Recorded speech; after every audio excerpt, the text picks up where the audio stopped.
Hello everyone. Welcome to the English studio where you learn English smartly.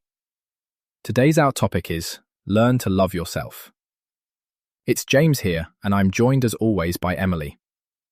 We've got one of those topics today that sounds simple, but it's surprisingly tricky. Self-love.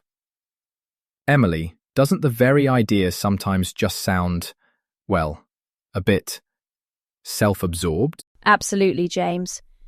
I think there's this massive misunderstanding, isn't there? People often hear self-love and imagine someone, I don't know, preening in the mirror and ignoring everyone else. But it's not about ego or being the centre of the universe. It's a lot more gentle, about respect, about accepting yourself the way you are, even if you're a bit rough around the edges. Exactly, and I think maybe especially in English-speaking cultures, we've often been taught to seek validation from outside ourselves. Like, if you get your gold star or someone says, well done, only then are you allowed to feel good. And perfectionism.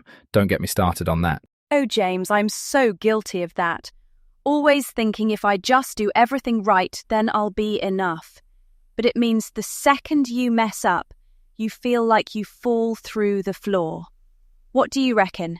Have you ever been really hard on yourself? Honestly, yes.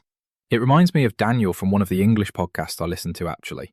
He said something like, when he was learning something new, he'd get so frustrated and call himself names in his head, like, you're useless or you'll never get this. I've done exactly that. You know, if I spoke to my friends the way I used to speak to myself, well, I'd probably have no friends left. Completely. And it's strange, isn't it? That little voice in your head can be so much harsher. We'd never dream of being that cruel to someone else. Maybe that's the most important part of self-love, recognizing we deserve the same kindness we'd give to a mate. Yeah, and challenging that internal critic, bit by bit.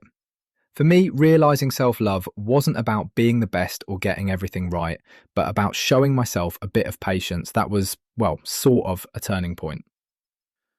I always mix up whether it was after a completely failed baking attempt or my first disastrous language lesson, but you get the idea. It's the journey, isn't it? And sometimes just noticing those negative thoughts and trying to shift them, even a smidge, makes all the difference. Right. Let's talk about what happens when we start tuning into that kinder voice. So, kindness to yourself. I used to honestly think it was just a fancy word for being lazy, like, I'm just going to treat myself again.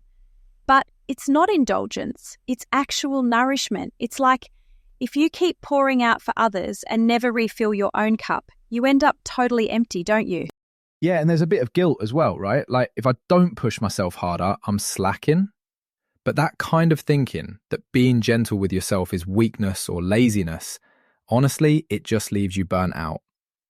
A lot of the research on those English learning classes even talk about this, saying self-care is about maintaining your own well-being.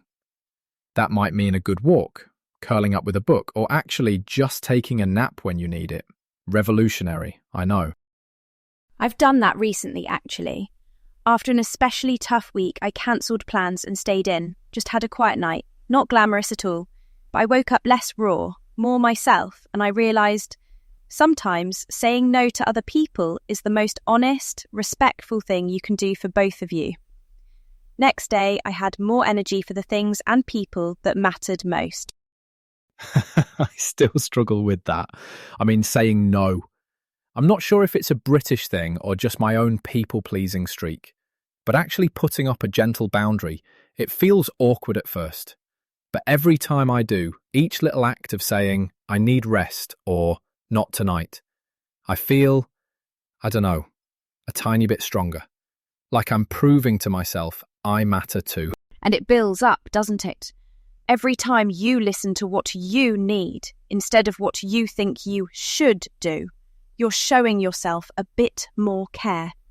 Actually, little acts like a cup of tea or writing down a positive affirmation, they're not just minor things. They're like building blocks for growth. Oh, and I'm just going on a tangent here, but even things like proper sleep or saying something kind to yourself before bed, it really shifts your mood the next day. Absolutely. And I think the main thing is that kindness over time creates safety. We start to trust ourselves, right? That we'll treat ourselves fairly, which sets us up to build a kind of home inside, one where we're not at war with ourselves all the time. That's the dream, isn't it? Feeling like you can relax in your own company. So, once you get a little practice with kindness, the next big step is figuring out how to truly be there for yourself, not just when things go right, but especially on the tough days. This idea of building a home inside yourself, I really love that. Not a literal house, obviously, but that feeling like wherever you go, you're sort of carrying your own safe space around with you. I didn't believe it was possible, honestly, until I actively started, I suppose, showing up for myself during anxious moments. Rather than running from my feelings, I'd put my hand on my chest and just breathe. Might sound odd, but it made a difference. No, it doesn't sound odd at all. Mindful breathing, gentle affirmations, even just saying, "I'm safe here." These are absolutely powerful. It's so easy to assume peace comes from other people, a partner, a mate, even a teacher. But when you learn how to comfort yourself, you stop chasing that validation outside all the time. You become your own anchor, really. Yeah, and it's one of those skills that, like learning a language, you improve with practice. You take, say, small steps, a positive affirmation in the morning, or writing down something you did well, even if it's tiny. Or, like you mentioned earlier, Emily, giving yourself that permission to rest rather than push through exhaustion. It all adds up. There's this sense that, slowly, the inner critic softens. Your relationship with yourself becomes less like a battlefield and more like a peaceful retreat. And I think you said it so well. Carrying that sense of home with you means you've always got a place you can return to, inside, even when the world's a bit much. Exactly. And just as a last thought, I want to say to anyone listening, this process doesn't happen overnight. It's gradual, and sometimes you'll take a step back. But every little act of self-care, resting, saying no, breathing through tough moments, is like laying another brick in that inner home. So celebrate the small wins and keep going even when it feels bumpy. What a lovely way to put it, James. And thank you to everyone for joining us today. Give yourself a gentle moment tonight. Maybe try that hand-on-heart exercise, or just say something kind to yourself out loud. We'll be back soon with more gentle chats. So until then, take care of yourselves with kindness, patience, and, of course, a bit of British tea if you fancy it. Brilliant as always, Emily. Thanks for being here. Goodbye, everyone. Go easy on yourselves. See you next time. Goodbye, James. Goodbye, everyone.